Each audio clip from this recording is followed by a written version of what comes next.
ને મિત્રો મજામાં. મિત્રો આપણે સ્ટાન્ડર્ડ 10th યામ ભૂમિતિ એને લગતા તમામ પ્રશ્નો એટલે જોઈ રહ્યા છીએ કે કંઈ પણ પૂછાય આપણને આવડવું જોઈએ. અને એટલું બધું સહેલું છે કે એક બે નાના સૂત્ર છે અને બાકી બસ તમને આવડે છે જ છે. કે જેમ કે બિંદુઓ 2 - 3 છે અને 5 એ છે અને એ વચ્ચેનું અંતર તમને 5 આપ્યું છે અને એ એટલે કે આ જગ્યાએ શું હોય. મિત્રો તમારી પાસે સૂત્ર રેડી જ છે. હું હવે ડાયરેક્ટ લખું તો મને લાગે છે તમને વાંધો નથી.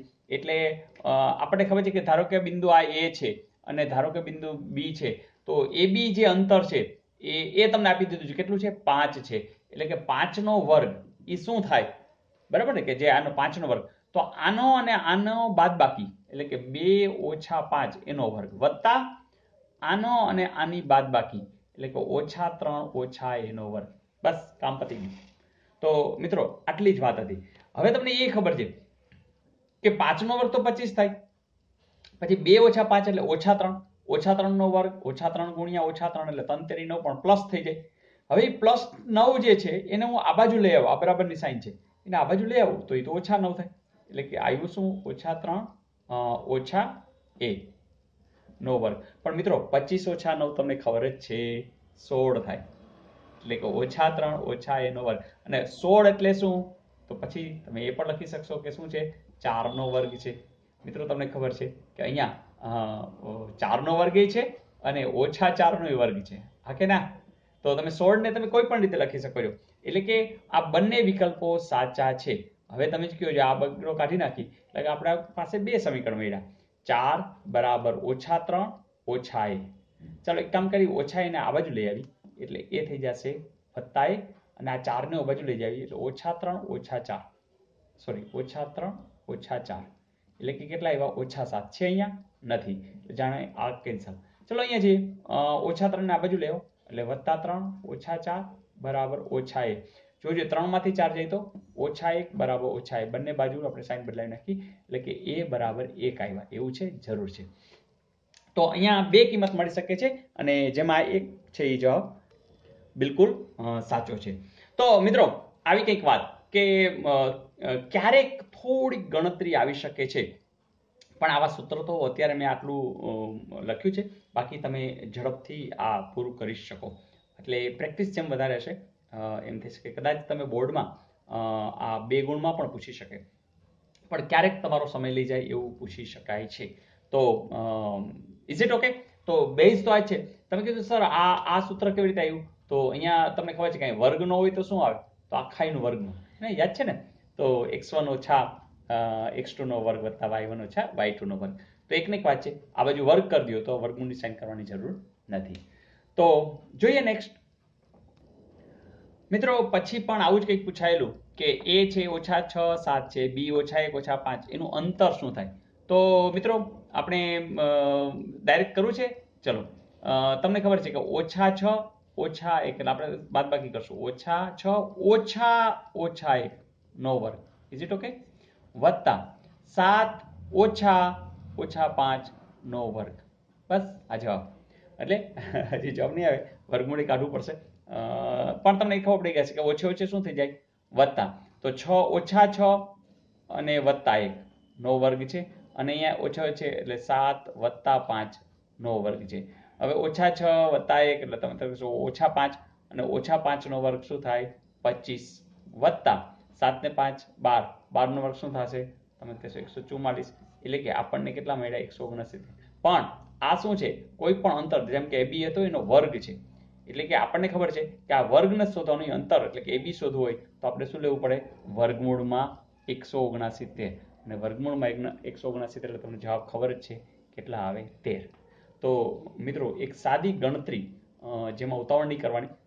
અહીંયા હંમેશા માઇનસ હોય છે. આની અને આની બાદબાકી, આની અને આની બાદબાકી બંનેના વર્ગ હોય છે અને વચ્ચે વત્તાની સાઈન હોય છે. એ કોઈ પણ અંતરનો પણ વર્ગ હોય છે. જો આ વર્ગ ન લખવો હોય તો તમે એક બીજું સૂત્રની અંદર તમે જેવું આ વર્ગમૂળની સાઈન અહીં પણ કરી શકો છો. Is it okay? જોઈએ નેક્સ્ટ. મિત્રો આ પ્રશ્ન વારંવાર પૂછાયેલો છે. મને લાગે આ રિપીટ પણ થયો, કારણ કે ઘણી વખત મેં કહ્યું હતું ને કે એકને એક પ્રશ્ન બીજી વાર પૂછ્યા કરશે. તો આ અન્ય સાલની અંદર લીધેલું પેપર છે, તો એમાં પણ મને આ દેખાય છે કે આ પ્રશ્ન લગભગ એકવાર આવી ગયો છે કે એ 1 2 બી 3 ઓછા 2 હોય ને એ બિંદુમાં મધ્ય બિંદુ એ બી જે છે એનું મધ્ય બિંદુ તમને ખબર છે મોઢે જ થઈ જાય કે 1 + 3 / 2 તો 4 / 2 એટલે કે 2 2 ઓછા 2 બરાબર, એટલે સરવાળો 2 વત્તા ઓછા 2 એટલે 2 ઓછા 2 જ થશે, 0 ભાગ્યા 2 0, તો 2 0 છે કે નહીં. તો મિત્રો અગાઉ પણ પૂછાયેલું, એટલે આવતા વર્ષે 2019માં પણ પૂછી શકે. તો મિત્રો કેટલા સરળ પ્રશ્નો હોય છે, અને એટલે જ આપણે ટાર્ગેટ એવો રાખીએ છીએ કે આ વખતે બધા સમ કરી નાખીએ, અને પછી કેટલુંક તો રિપીટ થવાનું જ છે ને મિત્રો. તો આપણે ઝડપ કરી શકશું, સાચા માર્ક્સ મળી જશે અને મજા પણ આવશે. તો ચલો આપી દો હોમવર્ક. ચલો જોઈએ મિત્રો, હોમવર્ક સ્પેશિયલી તમારા માટે મેં જ બનાવેલું છે. મને લાગે છે આવું કદાચ ક્યાંય જોયું નહીં, મેં તો નથી જોયું, પણ તેમ છતાં મને એમ થયું કે કંઈક નવું મૂકીએ. તો તમારે સંકેત પણ સમજવાનો છે, અહીંયા ડી એ બી શું છે એ બધું, અને એ હંમેશા ખાલી જગ્યા વાસ્તવિક સંખ્યા છે, તમારે આમાંથી જવાબ આપવાનો છે. ચલો ટ્રાય કરીશું. પણ મિત્રો મને એટલી ખાતરી છે કે તમે લોકો સાચો જવાબ આપશો અને આપશો જ. તો હું તમારી કોમેન્ટ્સની રાહ જોઈશ. અને હા, ગઈકાલનું હોમવર્ક જોઈ લેવું છે ને, જોઈ લઈએ. પ્રશ્ન આવો તો કે P - 3 2 એમાંથી y અક્ષ પર દોરેલા લંબનો લંબપાદ એમ હોય તો એમના એમ. મિત્રો આવું વારંવાર પૂછાય છે, અને હવે તમે આના માહિર બની જ જાઓ. શોર્ટકટ આપી દો, સાવ સિમ્પલ. જો જે અક્ષ ઉપર, સાંભળજો, કઈ અક્ષ છે? y અક્ષ પર લંબનો લંબપાદ. તો જ્યારે લંબપાદ પૂછ્યો હોય અને જે અક્ષ ઉપર જવું હોય ને, તો એનું તો મહત્વ રાખવું જ જોઈએ ને. તો y નું જ મહત્વનું રાખવાનું, એટલે 2 ને એમને રાખવાનો, બાકીનું શું બની જાય? 0.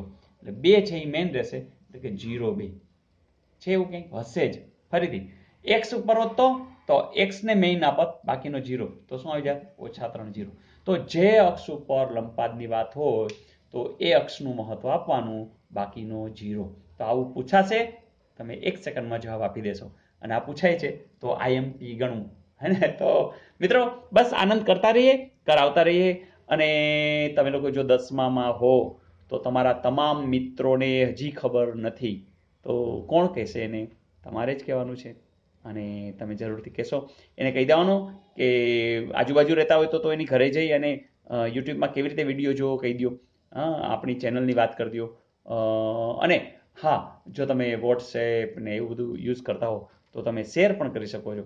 આ વિડીયોની તમે ઉપરની સાઈડમાં તમે જોતા હશો કે એક એરો હશે, અને એ જે એરો છે એની અંદર તમે જરૂરથી શેર કરી શકો છો.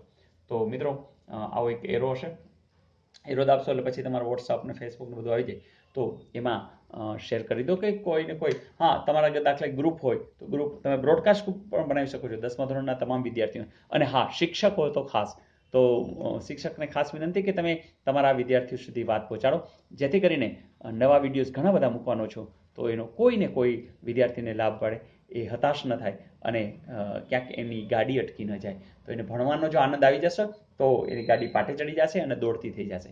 તો મિત્રો ખૂબ સારો સહકાર આપનો છે, બસ મળતો જ રહેવાનો છે, કારણ કે આપણે બધા એક જ પરિવારમાં છીએ, NDC પરિવાર, નેશન ડેવલપમેન્ટ. એ પણ વ્યક્તિ વિકાસ, સમાજ વિકાસ, દેશ વિકાસ. Wish you all the best. આવજો.